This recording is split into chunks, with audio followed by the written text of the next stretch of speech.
Bismillahirrahmanirrahim. Assalamualaikum warahmatullahi wabarakatuh.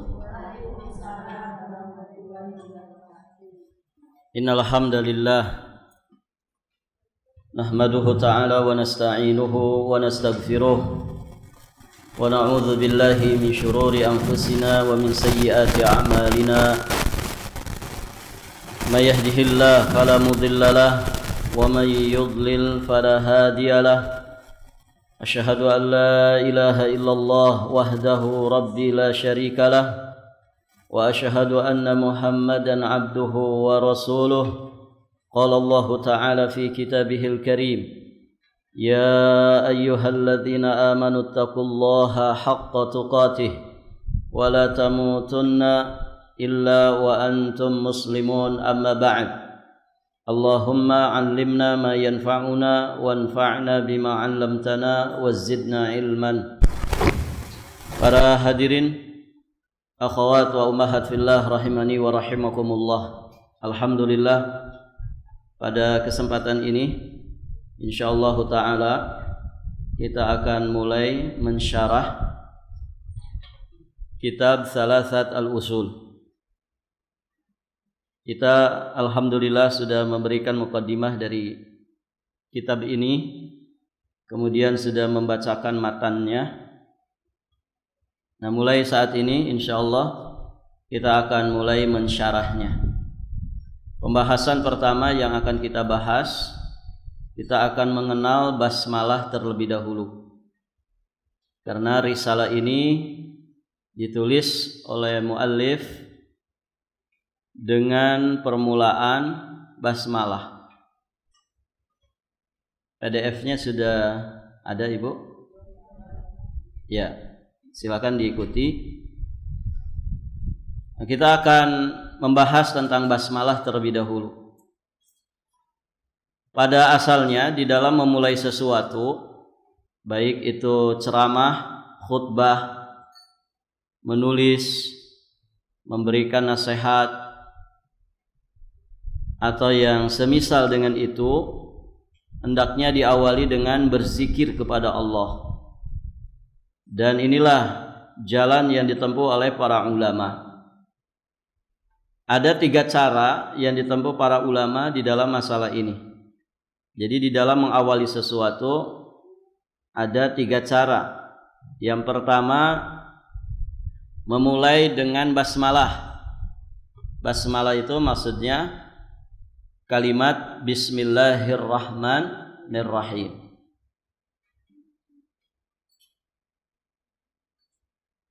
Jadi yang pertama, memulai sesuatu itu dengan basmalah.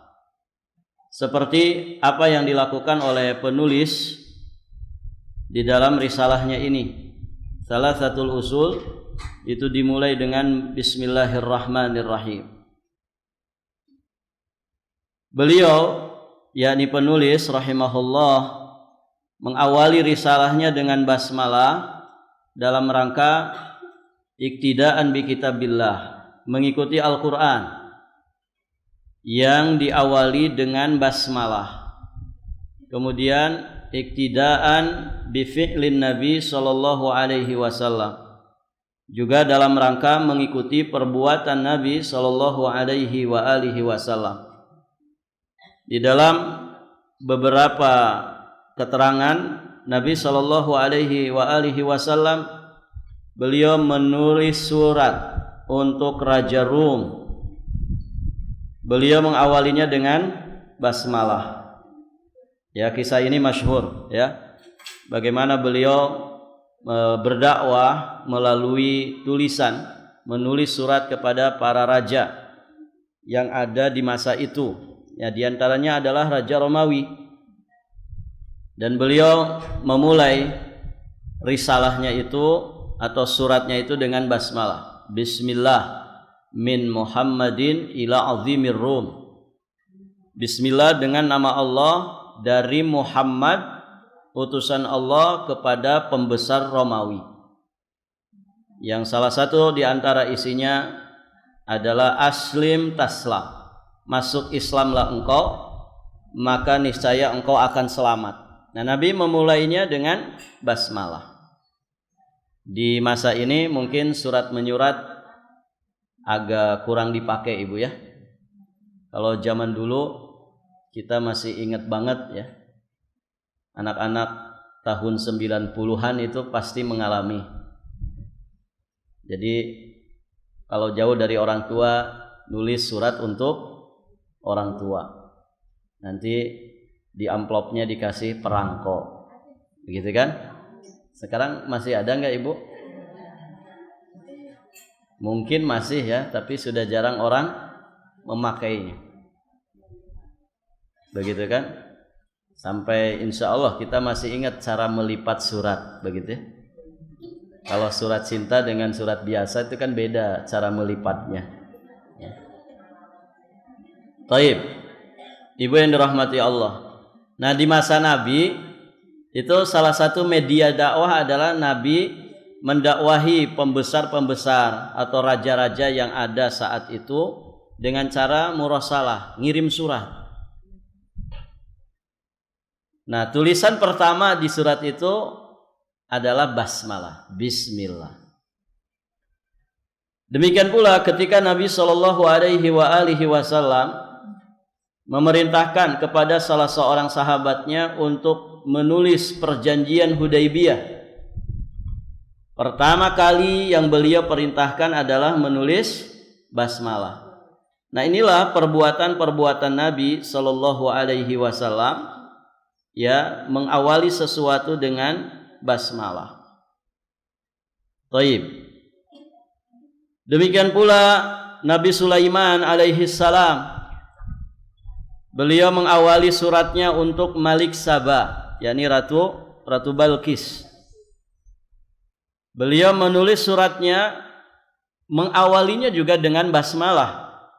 Allah kisahkan di surat An-Naml ayat 28 sampai 30. Idhab bi kitabi hadza fa'alqih ilaihim thumma tawalla anhum fanzur madza yarji'un. Qalat ya ayyuhal mala' inni ulqiya ilayya kitabun karim innahu min Sulaiman wa innahu bismillahirrahmanirrahim. Kata Allah yang artinya, pergilah dengan membawa suratku ini. Ini Allah sedang mengisahkan kisah siapa? Nabi Sulaiman. Pergilah dengan membawa suratku ini. Ini perintah Nabi Sulaiman kepada siapa? Pergilah dengan membawa suratku ini, lalu jatuhkanlah kepada mereka. Burung. Zaman dulu kan ngirim surat pakai burung. Burung apa Ibu? Ini di masa Nabi Sulaiman, bukan zaman Nuh. Burung hudhud. Iya. Burung hudhud Ibu, betul? Pernah lihat burung hudhud? Alhamdulillah saya pernah ngelihat. Banyak, kalau di Yaman tuh banyak. Tempat saya belajar dulu itu tidak jauh dari bendungan negara Sabah ketika itu, yang jebol dan menjadi banjir bandang. Ya, sekarang kawasannya ada di Provinsi Ma'rib namanya. Baik, ibu-ibu yang dirahmati Allah. Jadi burung hudhud itu ya berkeliaran di sana. Cantik burungnya, tidak terlalu besar, tapi warnanya itu cantik banget. Ibu tidak mesti ke sana kalau pengen melihat burung itu. Buka saja YouTube. Ya. Baik, ibu-ibu yang dirahmati Allah. Pergilah dengan membawa suratku ini, lalu jatuhkanlah kepada mereka. Kemudian berpalinglah dari mereka, lalu perhatikanlah apa yang mereka bicarakan. Ternyata ibu-ibu yang dirahmati Allah, berkata Ratu Balqis ketika dapat surat itu, dia berkata, ya ayyuhal mala', wahai para pembesar, sesungguhnya telah dijatuhkan kepadaku sebuah surat yang mulia. Sesungguhnya surat itu dari Sulaiman, innahu min Sulaiman, wa innahu, dan sesungguhnya isinya bismillahirrahmanirrahim, dengan menyebut nama Allah yang maha pemurah lagi maha penyayang. Jadi para nabi, para rasul mencontohkan menulis surat, mengawali sesuatu dari tulisan dengan mencantumkan basmalah. Oleh karenanya mengawali kitab dan juga risalah dengan basmalah sudah menjadi kebiasaan para ulama dahulu dan sekarang.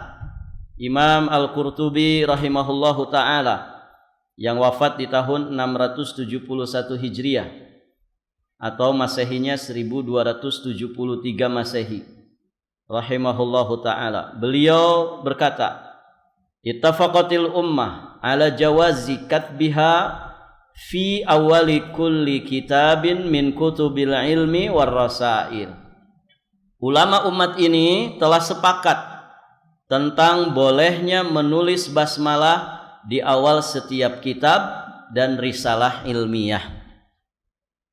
Imam Ibnu Hajar Al-Asqalani yang wafat di tahun 852 Hijriah atau 1448 Masehi, beliau juga berkata, qala rahimahullahu ta'ala, wa qad istaqarra amalul a'immatil musannifin ala iftitahi kutubil ilmi bil basmalati wa kadza mu'dhami kutubir rasail. Dan telah tetap amalan dari para imam yang ahli di dalam karya ilmiah dalam mengawali kitab-kitab dan juga risalah-risalah ilmiah dengan basmalah. Begitu. Jadi Masya Allah, beliau nulis pun ya urutannya, tartibnya, tata caranya selalu sesuai dengan petunjuk Allah, petunjuk Rasulnya, dan juga petunjuk para ulama. Dari awal kitab saja kita sudah memahami ya bahwa beliau Syekh Muhammad At-Tamimi rahimahullahu ta'ala orang yang berpijak kepada manhaj yang lurus ya di dalam menyampaikan atau mendakwahkan agama ini. Itu ya, jadi mengawali sesuatu bisa dengan basmalah. Dan itu dicontohkan oleh penulis ketika menulis kitab Salasatul Usul ini. Yang kedua, memulai sesuatu bisa juga dengan hamdalah. Hamdalah maksudnya adalah kalimat tahmid. Alhamdulillah. Kalau takbir, kalau tasbih, tahlil, istirja', innalillah wa inna ilaihi raji'un, istighfar, isti'adzah, hasbalah, hasbunallah wa ni'mal wakil, hauqalah, la haula wa la quwata illa billah. Itu. Jadi yang kedua, memulai sesuatu dengan hamdalah, kalimat alhamdulillah. Dalilnya apa? Dalilnya diantaranya hadis sahih riwayat Imam Muslim dari jalan sahabat Jabir bin Abdullah radhiyallahu taala anhu. Kana Rasulullah sallallahu alaihi wasallam yakhtubun nas yahmadullaha wa yusni alaihi bima huwa ahlu. Nabi sallallahu alaihi wasallam beliau berkhutbah di hadapan manusia. Beliau memulai khutbahnya itu dengan memuji Allah, menyanjung Allah dengan pujian yang pantas untuk dirinya. Makanya kita juga mengenal ada khutbatul hajat. Ya, khutbatul hajat yang biasa dibaca oleh Nabi di awal-awal khutbah dan pembicaraannya. Ini menunjukkan bahwasanya memulai sesuatu bisa dengan bertahmid atau mengucapkan hamdalah. Khutbatul hajat, ibu hafal kan? Yang innal hamdalillah nahmaduhu wa nasta'inuhu wa nastaghfiruh wa na'udzu billah min syururi anfusina wa sayyiati a'malina may yahdihillah fala mudhillalah, dan seterusnya. Nah, itu yang kedua ya. Yang ketiga, mengawali sesuatu juga bisa dengan langsung membacakan ayat. Langsung membacakan ayat. Dalilnya disebutkan masih di dalam Sahih Muslim. Dari jalan sahabat Abu Amr Jarir bin Abdullah radhiyallahu taala anhu tentang kisah sekelompok fuqara yang datang dari Mudar. Maka Nabi memerintahkan Bilal radhiyallahu anhu untuk mengumandangkan azan. Bilal pun segera mengumandangkan azan. Kemudian iqamat dan selanjutnya salat. Setelah selesai salat, Nabi sallallahu alaihi wasallam berkhutbah dan beliau langsung membacakan ayat, yakni surat An-Nisa ayat pertama dan surat Al-Hasyr ayat yang ke-18. Setelah itu beliau langsung memerintahkan para sahabat bersedekah. Nah, ini menunjukkan poinnya di sini, Nabi selesai salat karena tahu ada sekelompok fuqara yang datang dari Mudar, maka Nabi ingin memberikan motivasi, semangat, memberikan nasihat kepada para sahabat yang ada supaya berinfak dan bersedekah. Lihat di sini Nabi Shallallahu alaihi wasallam menyampaikan perintah untuk berinfak, bersedekah. Nah, ketika beliau memulai pembicaraan selesai salat itu, beliau memulainya langsung membaca firman Allah. Dan setelah itu memerintahkan para sahabat untuk bersedekah. Nah, itu 3 cara memulai sesuatu. Jadi pertama dengan apa, Bu? Basmalah. Yang kedua, hamdalah. Yang ketiga, langsung baca ayat. Nah, begitu. Baca ayat yang sesuai dengan apa yang akan kita sampaikan. Misalkan kita ingin memberikan tasji' atau motivasi tentang sedekah, ya baca ayat tentang sedekah. Misalkan di acara pernikahan, ya, kita memulai sesuatu dengan langsung baca ayat. Misalkan setelah mengucapkan salam, Assalamualaikum warahmatullahi wabarakatuh, karena ini acaranya acara pernikahan, maka dia langsung membaca firman Allah. Qala Allah Ta'ala wa min ayatihi an khalaqalakum min anfusikum azwajan litaskunu ilaiha wa ja'ala bainakum mawaddatan wa rahmah inna fi dzalika laayatin liqaumin yatafakkarun. Pada hafal kan surat ini, Bu? Kalau sering dapat surat undangan tuh insyaallah hafal ya. Baik, ada di surat Ar-Rum. Nah, itu ketika memulai sesuatu langsung bacakan ayat. Nah, ini boleh. Baik. Selanjutnya kita akan membahas makna ketika seseorang mengucapkan basmalah. Nah, ini penting. Ibu-ibu, kalau ibu baca basmalah sebelum minum kopi misalkan.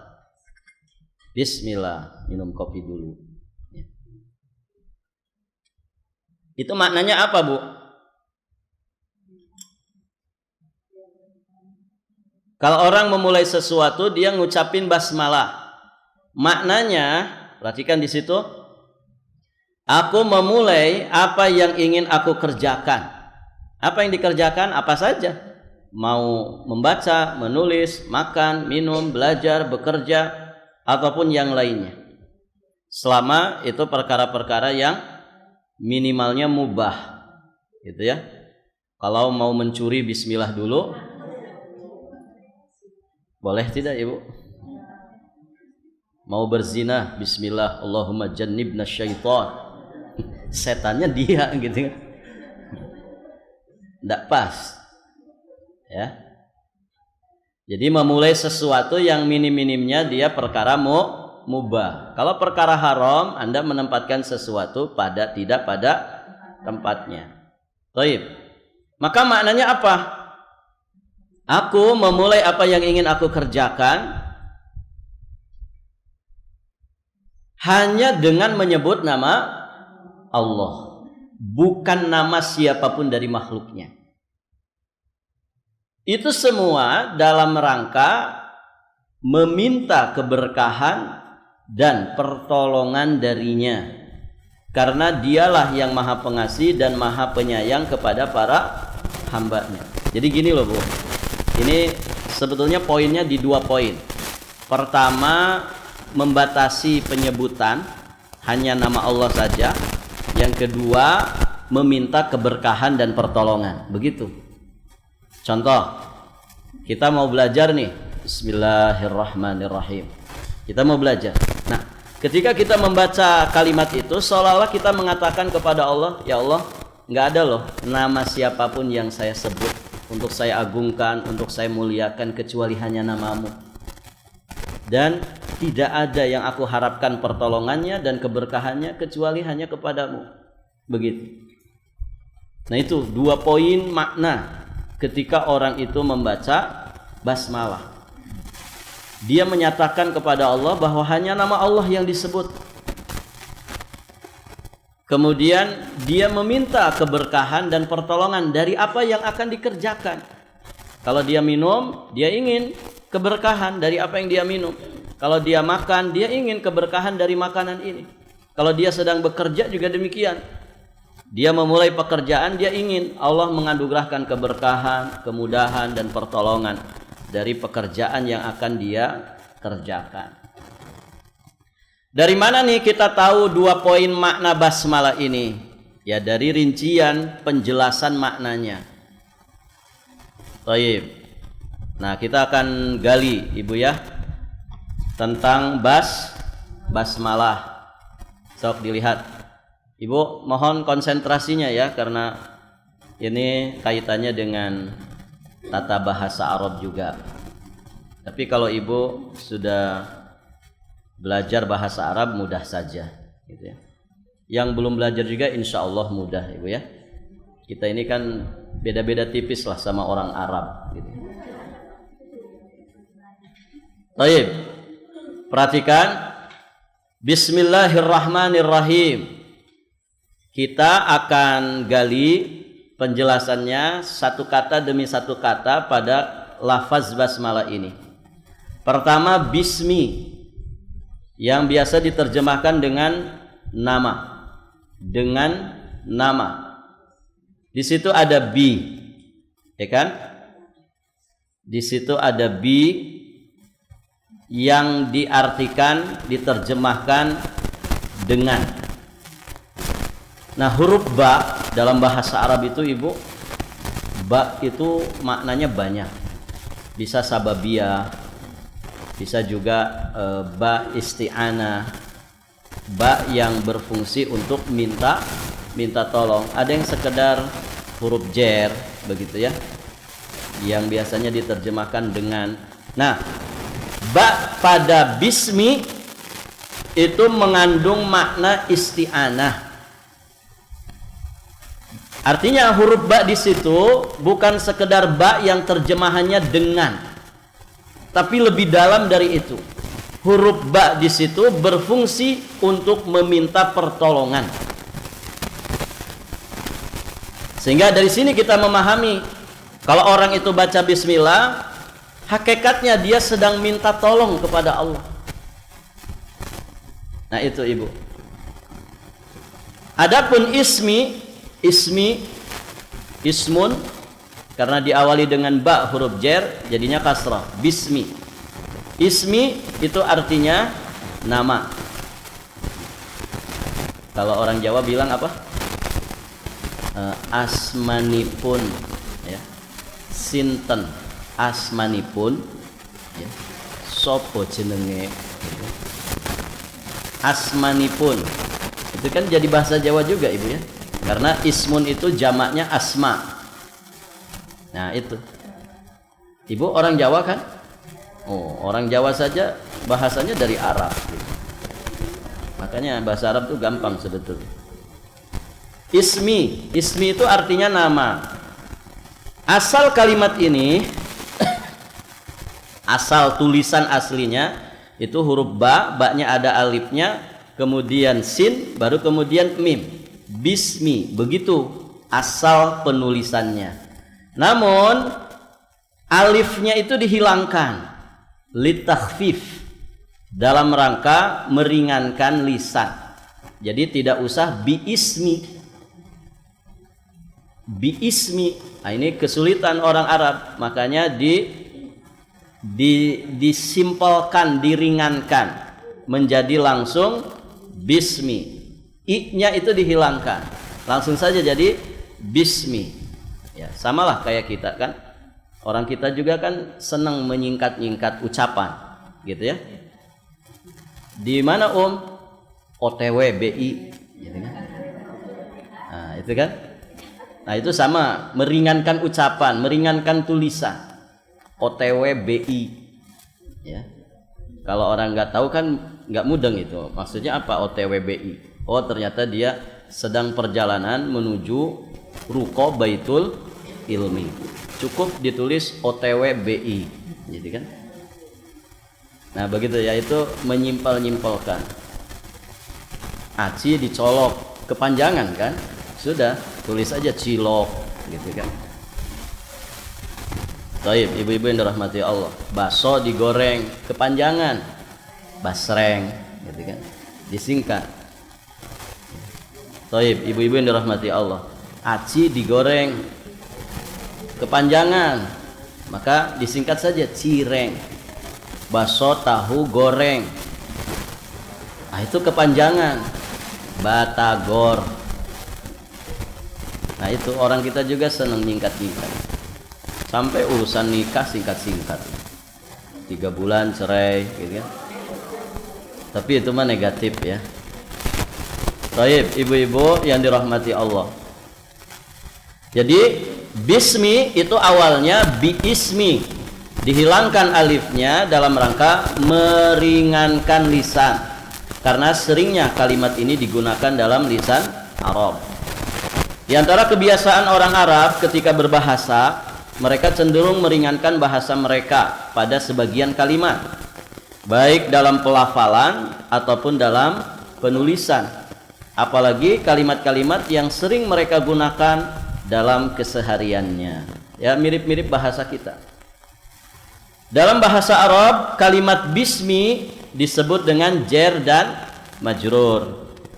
Bi-nya itu huruf jar, ismi-nya isim majrur. Disingkat jadi jar dan majrur. Pokoknya begitulah ibu ya. Ibu kalau belajar bahasa Arab pasti paham jar majrur.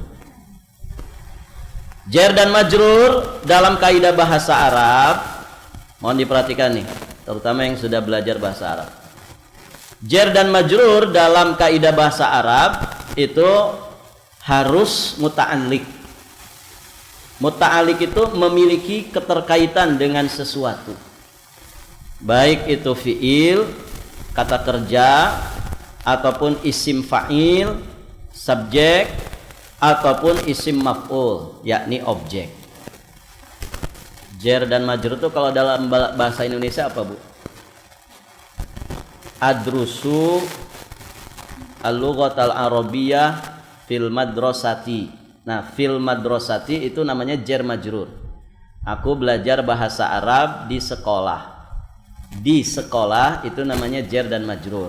Dalam bahasa kita mungkin kata keterangan. Begitu ya? Kata keterangan. Nah, kata keterangan itu selalu muta'alliq, berkaitan dengan sebelumnya. Aku belajar bahasa Arab di sekolah. Ya. Berarti fil madrasah ini kaitannya dengan belajar. Adrusu, kaitannya dengan kata kerja adrusu. Baik. Perhatikan ibu-ibu yang dirahmati Allah. Bismi itu jar dan majrur. Berarti dia punya keterikatan dengan sesuatu. Dia harus muta'alliq, harus terikat, berkaitan dengan sesuatu. Nah, berkaitannya dengan apa nih? Menurut pendapat yang rajih, pendapat yang kuat, bismi pada basmalah muta'alliq, dia memiliki keterkaitan dengan kata kerja. Berarti dalam bahasa Arab kata kerja apa? Fi'il, ya kan? Dia muta'alliq dengan fi'il, kata kerja. Loh, fi'ilnya di mana? Kan sebelum bismi nggak ada fi'il, langsung saja bismi. Nah, dikatakan kata kerjanya itu adalah kata kerja yang tersembunyi dan diakhirkan.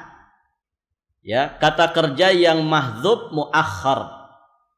Kata kerja yang tersembunyi dan diakhirkan.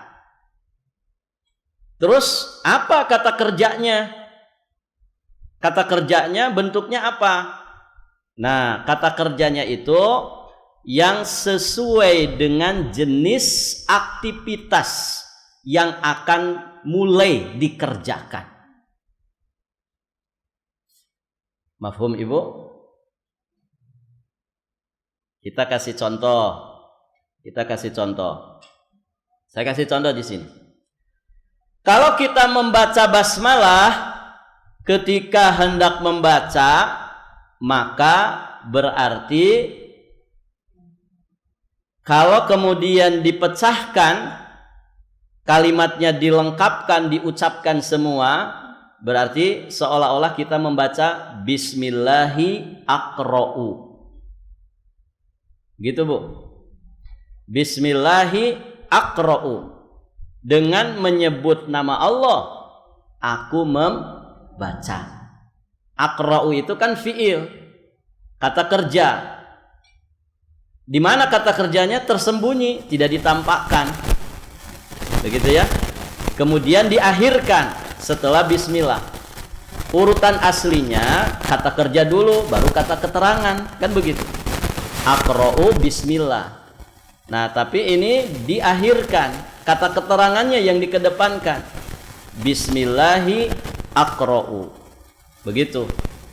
Maka berarti kata kerjanya tersembunyi, kata kerjanya diakhirkan, dan jenis kata kerjanya adalah yang sesuai dengan pekerjaan yang akan kita kerjakan. Kalau menulis, Ibu mau menulis kemudian membaca bismillah dulu, berarti takdir kalimatnya bagaimana? Bismillahi apa menulis dalam bahasa Arab? Aktubu. Bismillahi aktubu. Kalau Ibu mau tidur baca bismillah. Bismillahi anamu. Dengan menyebut nama Allah aku tidur.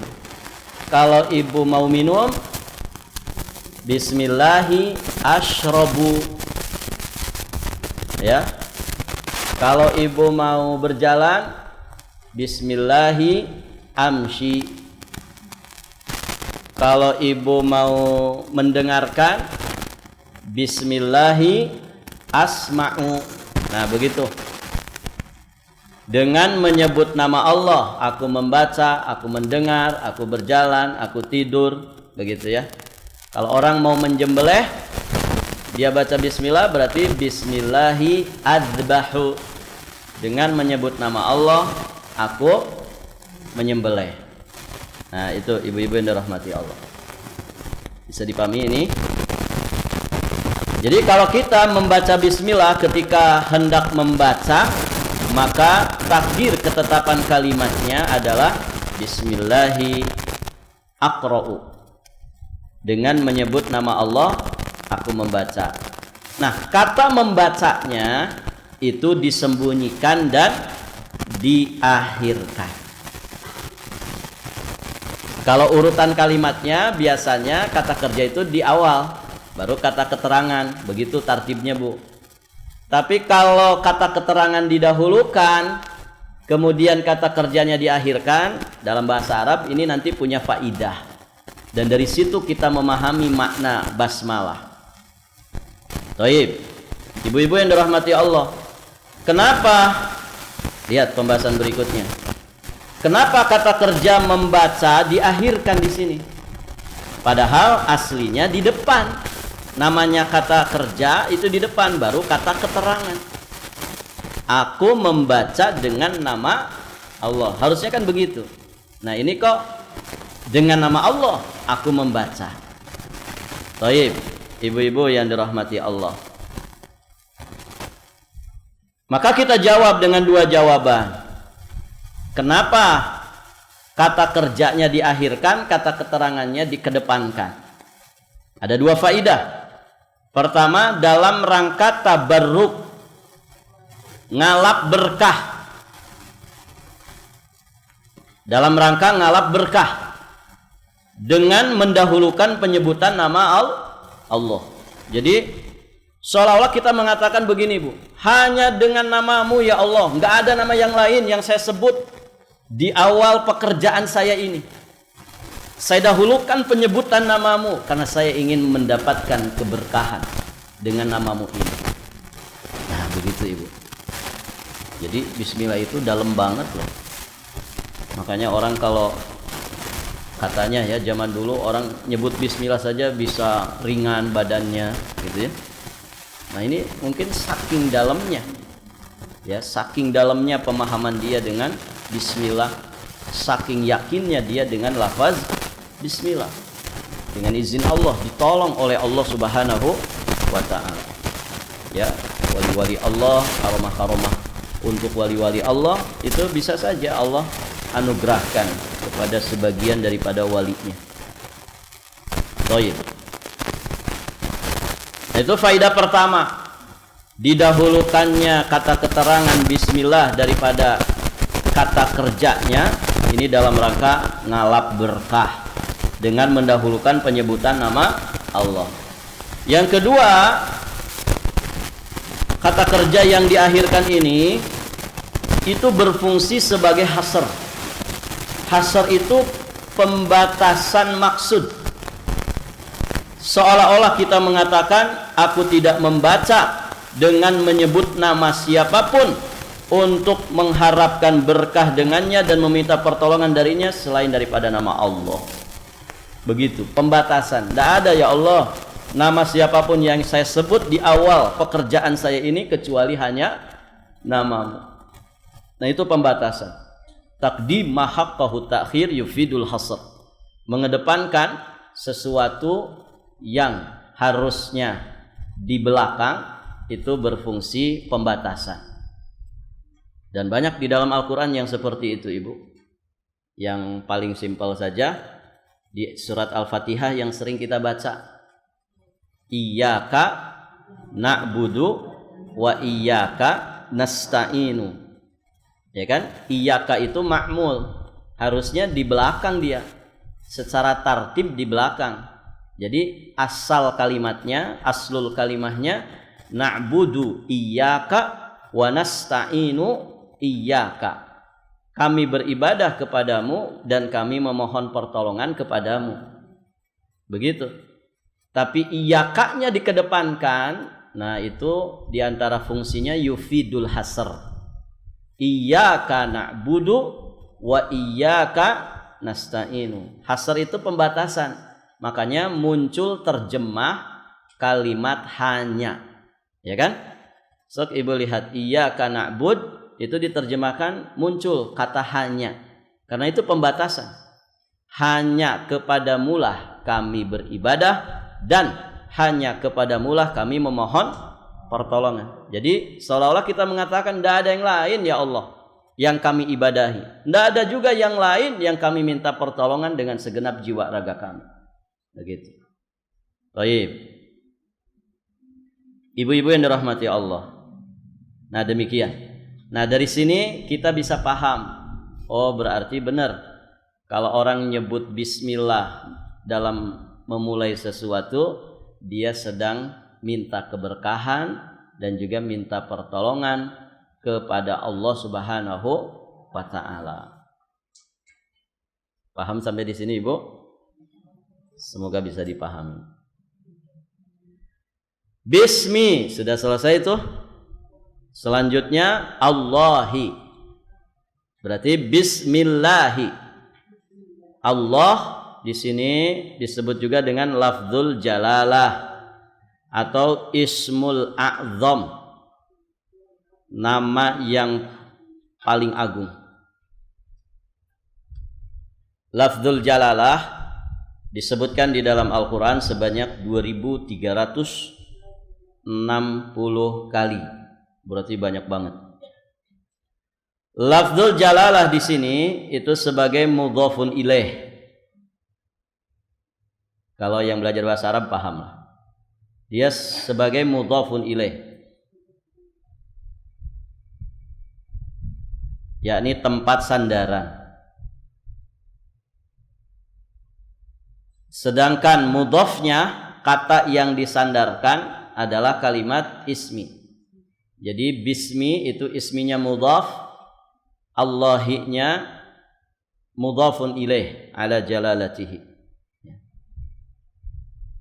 Bismillahi. Taib. Allah merupakan nama khusus baginya.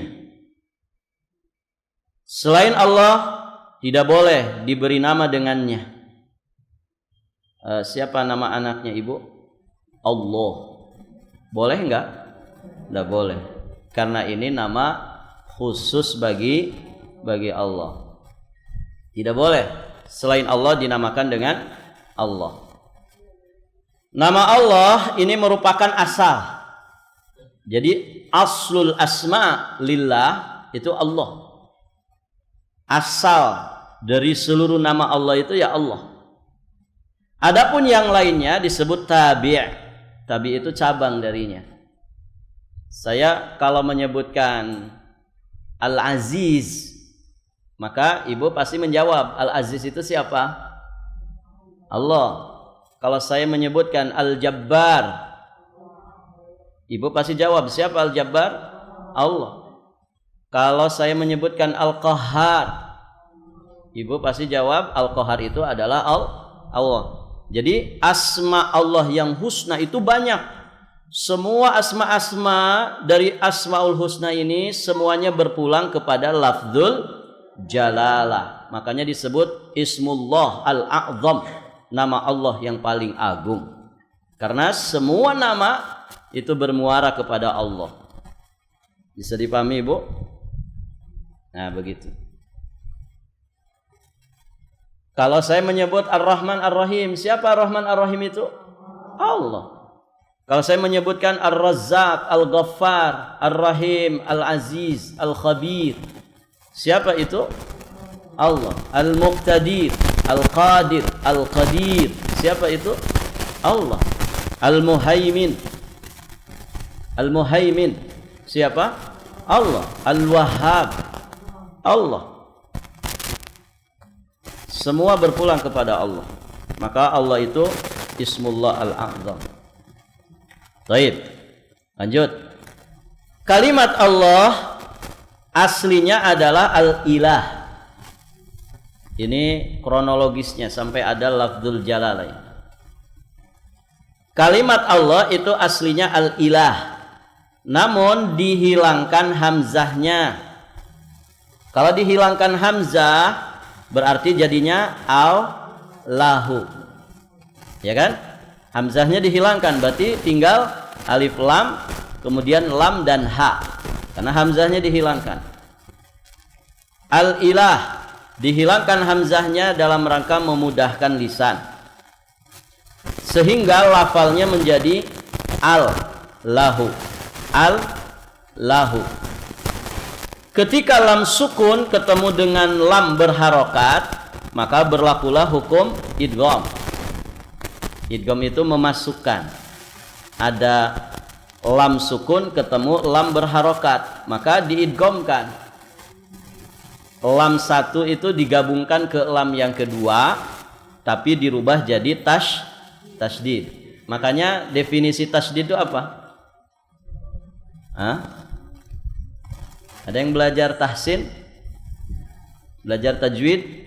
So, dijawab. Apa? What the meaning tasydid? Ya. Apa definisi tasydid itu apa?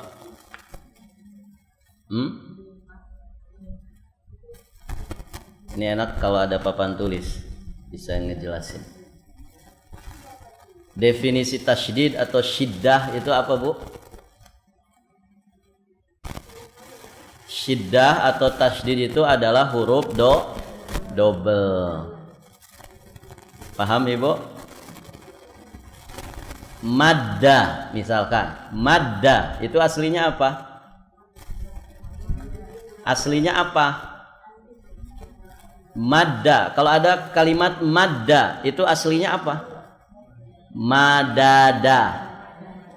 Marra aslinya maroro. Nah, orang Arab tuh kesulitan.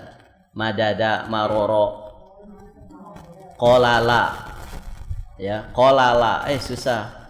Mending kita dobelin aja, diidghamkan. Maka pakai tasydid. Jadinya madda ya muddu maddan. Madda. Qalla yaqillu, ya. Kemudian marra yamurru. Nah, itu tasydid itu huruf double. Nah, kembali ke lafaz Allah. Coba lihat, kembali ke lafaz Allah pembahasan kita. Al-ilah, lafaz Allah, lafzul jalalah, aslinya tadinya al-ilah. Kemudian dihilangkan alifnya menjadi al-lahu. Di sini berarti ketemu lam sukun dengan lam berharokat. Maka diidghamkan saja. Ini namanya idgham mutajanisen. Sudah belajar kan Ibu? Huruf yang ketemu sama, satu jenis. Maka diidghamkan saja. Jadinya digabung, ditambahin tasydid. Jadinya apa? Jadinya apa Ibu? Lam sukun tadi diganti jadi tasydid. Maka jadilah Allahu. Allahu. Bisa dipahami ini? Nah, makanya Abdullah bin Abbas radhiyallahu taala anhuma berkata, Allah itu adalah zul uluhiyah wal ubudiyah. Allah itu adalah zat yang memiliki hak keilahian, hak ketuhanan, dan hak peribadatan atas seluruh makhluknya. Tadi kan Allah itu berasal dari kata al-ilah. Al-ilah dalam bahasa Arab itu ngikutin wazan, ngikutin pola al-fi'alu. Al-fi'alu, al-ilahu. Al-fi'alu, pola fi'al itu dalam bahasa Arab maknanya maf'ul. Maknanya maf'ul, berarti ilahun ma'luhun. Ilahun fi'alun, maknanya maf'ulun, berarti ilahun jadinya ma'luhun. Ilah itu sesembahan, artinya berarti dia ma'luh, sesuatu yang disembah, ya, atau ma'bud, sesuatu yang disembah. Dalam bahasa Arab, kalimat yang ngikutin pola fi'alu itu biasanya maknanya maf'ul. Contoh ya, yang ibu sedang dudukin apa itu? Karpet. Karpet ya. Bahasa Arabnya apa? Bisatun. Apa Bu? Bisatun. Bisatun, lihat polanya, fi'alun, bisatun, sama polanya kan? Nah, dia maknanya maf'ul. Berarti bisatun itu artinya mabsutun. Mabsut itu sesuatu yang dihamparkan. Orang kita nyebutnya karpet. Sama kasur yang ibu tidurin. Dalam bahasa Arab apa bahasa Arabnya? Katanya ibu orang Arab. Apa kasur? Firashun. Ya kan? Lihat polanya sama, fi'alun, firashun. Maknanya mafrushun, sesuatu yang terhamparkan juga. Mafrush. Orang kita nyebutnya kasur. Ya. Kita balik ke makna ilah tadi. Ilah berarti maknanya makluh. Makluh, sesembahan yang disembah, atau nama lainnya ma'bud, Berarti Allah itu ma'bud, Allah itu ma'luh, sesembahan. Sesembahan yang bagaimana? Sesembahan yang hak. Ma'bud, la ma'budah haqqun, sesembahan yang hak. Karena sesembahan yang lain batil. Sesembahan yang hak hanya Allah. Nah itulah Allah. Allah itu Dzul Uluhiyah wal Ubudiyah, zat yang memiliki hak ilahi, hak ilahiyah, hak ketuhanan, dan hak peribadatan atas seluruh makhluknya. Dan dialah ilahul haq, sesembahan yang hak. Baik. Berikutnya, habis Allah, berikutnya apa Ibu? Ar-Rahman. Atau cukup dulu sampai di sini?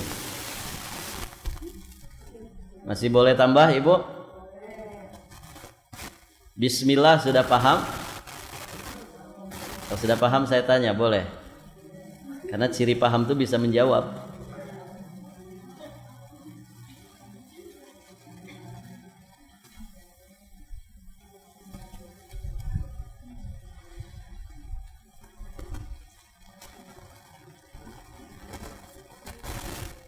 Mau dilanjut Bu? Ar-Rahman. Ini halaman berapa? Halaman 8. Ya kita lanjut aja ya. Saya sederhanakan kok. Ini sudah saya usahakan sesederhana mungkin. Ar-Rahmani. Ar-Rahmani. Ar-Rahman disebut di dalam Al-Quran sebanyak 57 kali. Ar-Rahman pada kalimat basmalah itu sama dengan Ar-Rahman dalam kalimat basmalah itu na'at. Nanti Ar-Rahim juga na'at. Na'at itu sifat. Sifat dari man'utnya. Man'ut itu yang disifati. Siapa yang disifati di sini?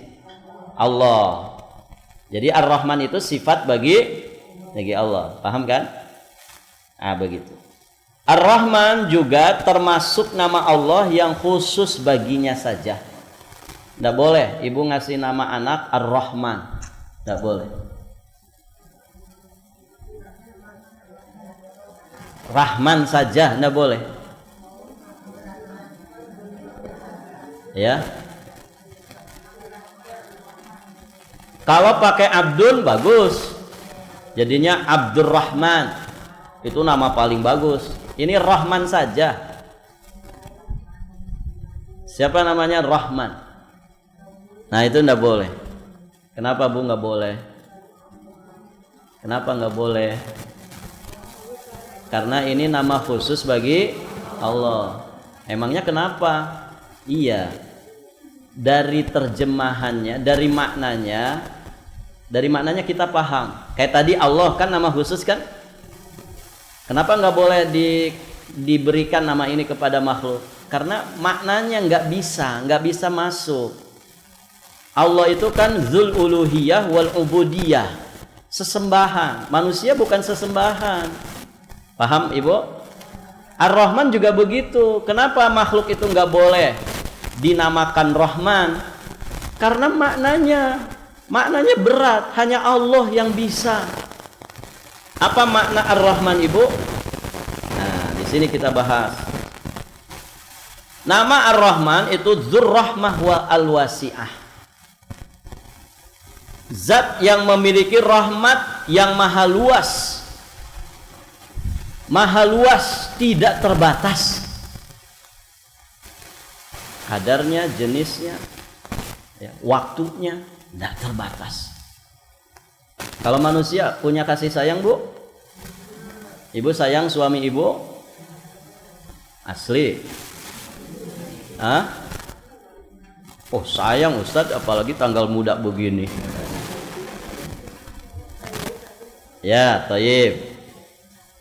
Pertanyaan berikutnya, apa kasih sayang ibu ke suami itu tak terhingga dan tak terbatas? Oh, terbatas. Ya. Sebagian orang malah ngasih batasannya pokoknya duit. Ada uang abang disayang. Enggak ada uang abang ditendang. Gitu kan? Terbatas banget kasih sayang itu, Ibu. Kalau kita mati bisa menyayangi lagi? Oh, enggak bisa. Enggak bisa. Kalau kita nanti sudah mati, enggak bisa lagi tuh. Ibu melayani suami, mencurahkan kasih sayang ke suami, ke anak-anak. Oh, sudah mati. Ya kan? Berarti kasih sayang manusia terbatas enggak? Terbatas. Waktunya terbatas, kadarnya, jumlahnya, jenisnya juga terbatas. Walaupun ya kadang ya seorang istri itu ngegombalin suaminya. Sayangku kepadamu sehidup semati. Begitu kan? Ya. Sehidup semati katanya. Kalau suaminya mati duluan, ikut mati tuh istrinya. Oh, enak aja. Mending kawin lagi, gitu kan? Suaminya mati, kawin lagi dia. Selesai bubar masa iddah, kawin lagi. Ya kan, Ibu? Berarti terbatas, intinya terbatas. Kasih sayang manusia sehebat apapun kasih sayangnya, terbatas. Kasih sayang yang tidak terbatas itu hanya milik Allah. Hanya Allah yang kuasa, manusia mah enggak kuasa. Berarti di situ kita paham, oh enggak bisa kalau ada orang namanya Rahman. Ya kan? Karena ternyata sifat dan nama ini hanya Allah yang pantas menyandangnya. Kalau kita enggak pantas. Bisa dipahami, Ibu? Nah, itu makanya tidak boleh ngasih nama anak dengan Rahman. Ini nama khusus bagi Allah. Taib. Ibu yang dirahmati Allah, kayaknya cukup deh sampai di sini. Sudah jam 11. Sudah jam 11 kan, Ibu? Mau sampai zuhur?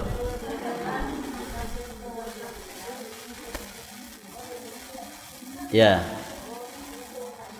Karena Ar-Rahman Ar-Rahim ini nanti banyak faidah-faidahnya, pelajaran-pelajarannya. Kita lanjutkan di kesempatan berikutnya saja. Ibu tolong di murojaah tadi ya, yang bismillahi. Nanti minggu depan saya tanya dulu. Tapi jangan bolos ya.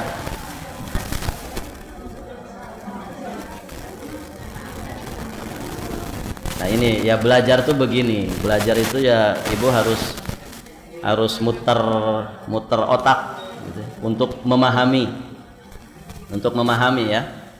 Muter otaknya Ibu ketika berusaha paham pelajaran itu fisabilillah.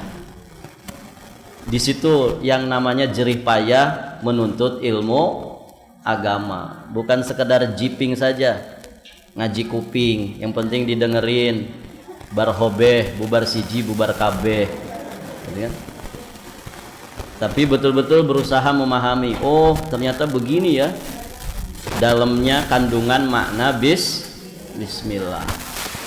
Nah kita baru baca bismillahnya, baru pelajari bismillah. Nanti kita lanjutkan Ar-Rahmani Ar-Rahimi di kesempatan berikutnya insyaallah ta'ala. Kita tutup dengan doa kafaratul majelis. Subhanakallahumma bihamdik asyhadu an la ilaha illa anta astaghfiruka wa atubu ilaik. Assalamualaikum warahmatullahi wabarakatuh.